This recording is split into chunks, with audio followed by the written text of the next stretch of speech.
I'm Sarah from Rolling Stone, and I just talked to Paul Stanley from Kiss about his new album Now and Then with his project Soul Station.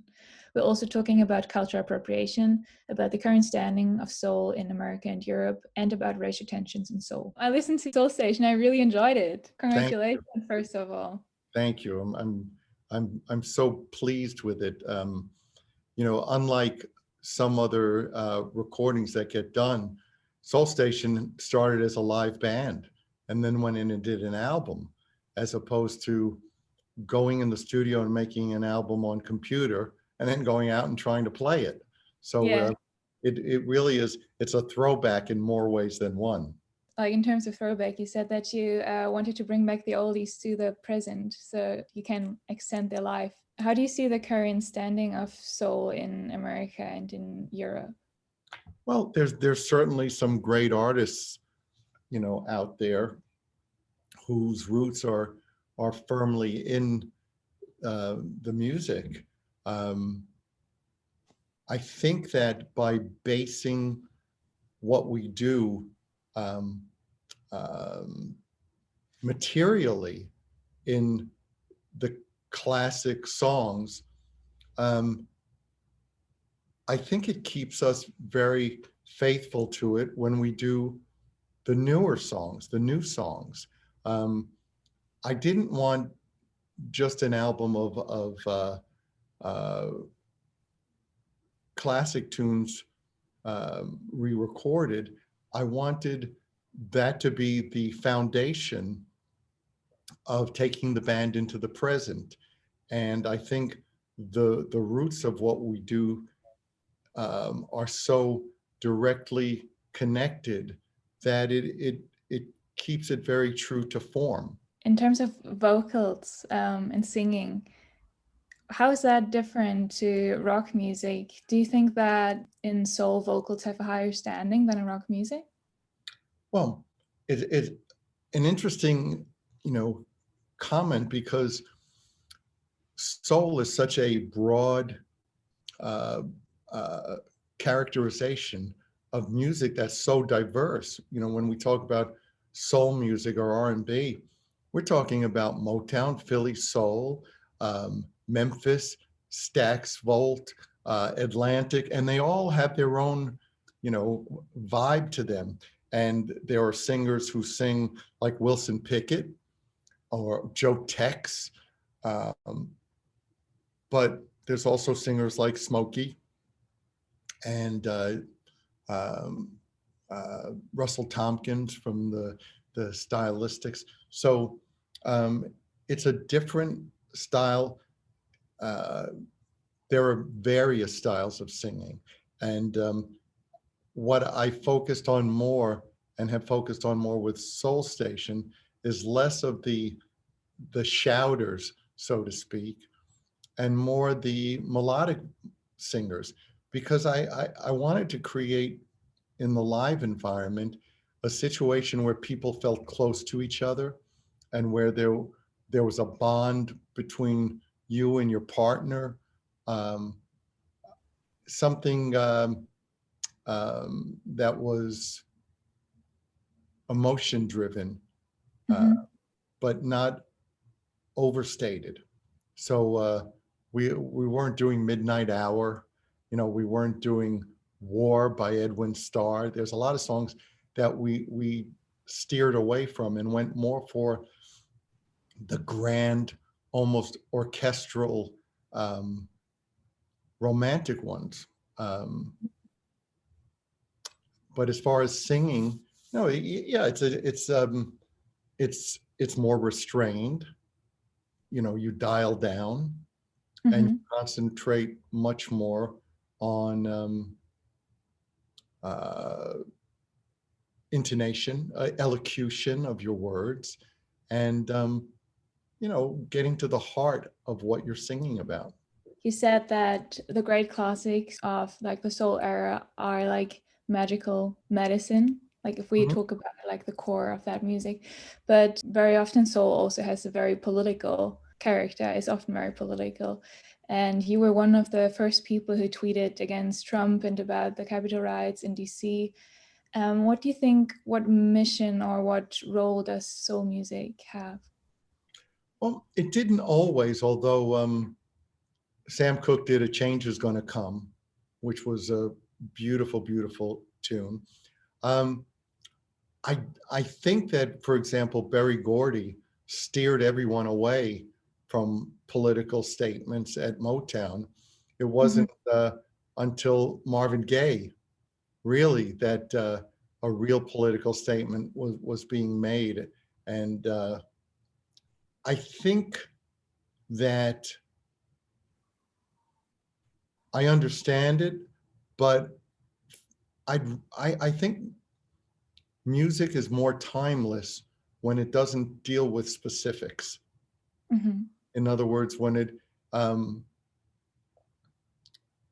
I think if you name uh, issues and problems by name, um, you date something, and it almost has an expiration.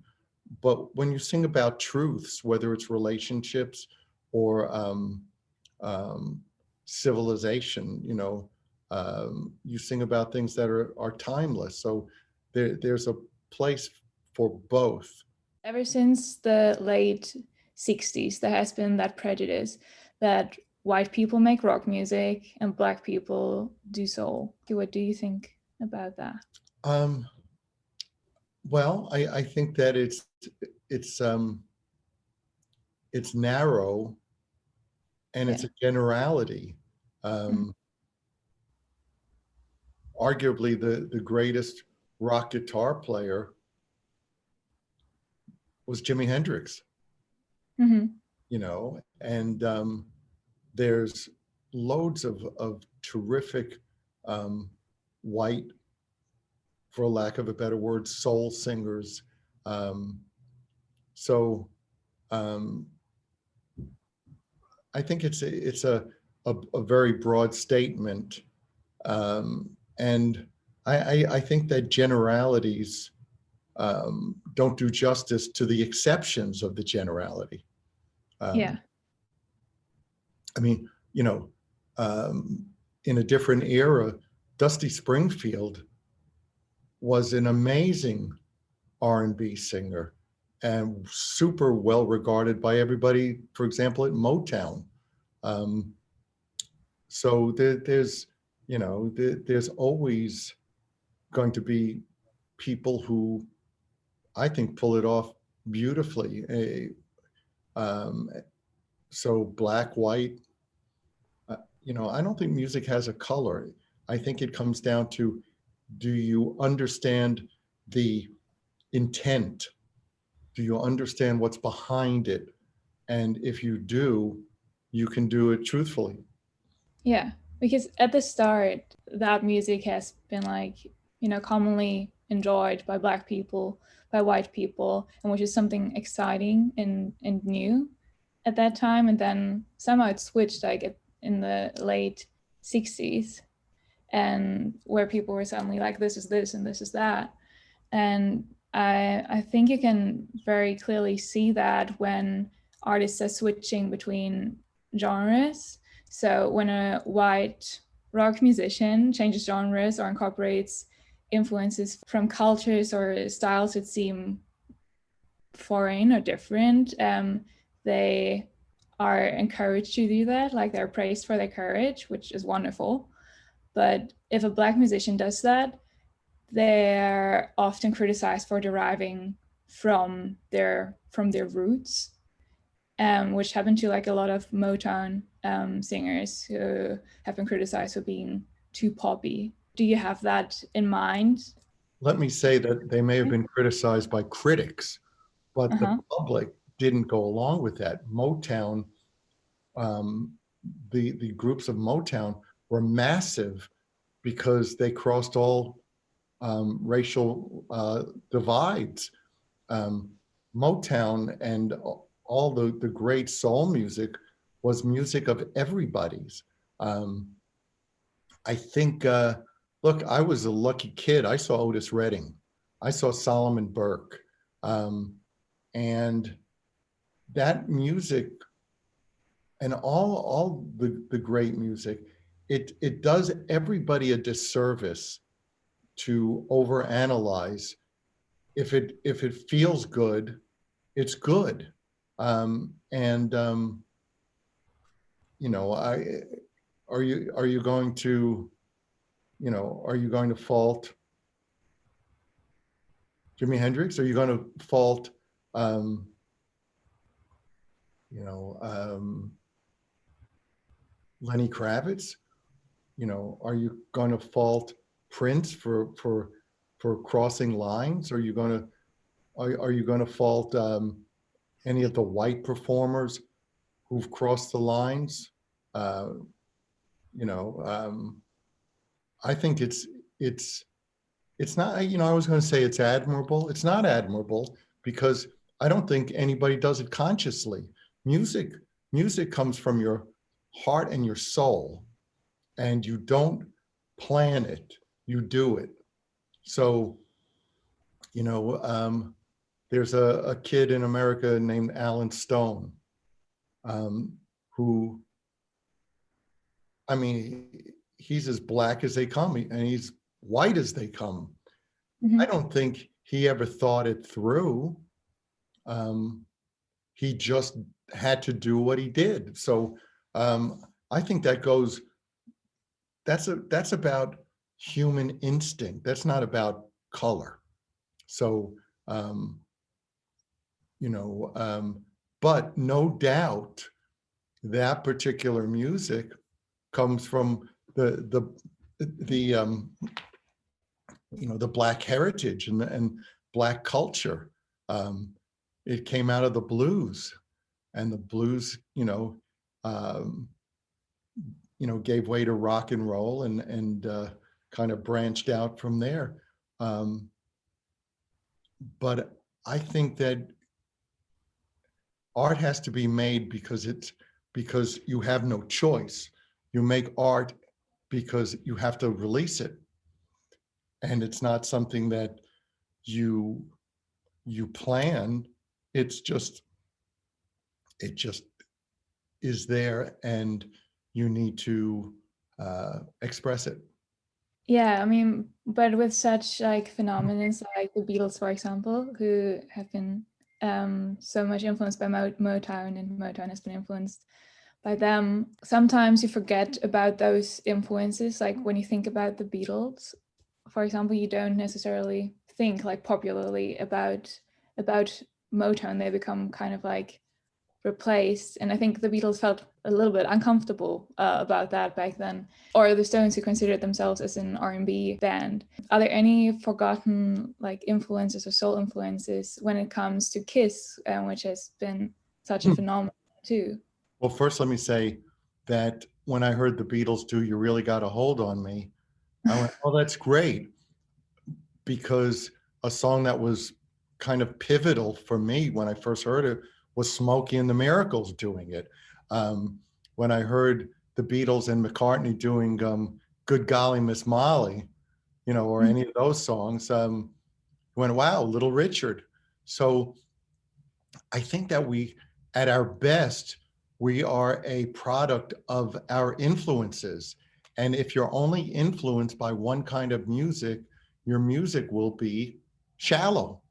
It's like a recipe. It's all the ingredients in different proportions that make it what it is. So look, in Kiss, there are so many times that I know that there are influences that may go past people.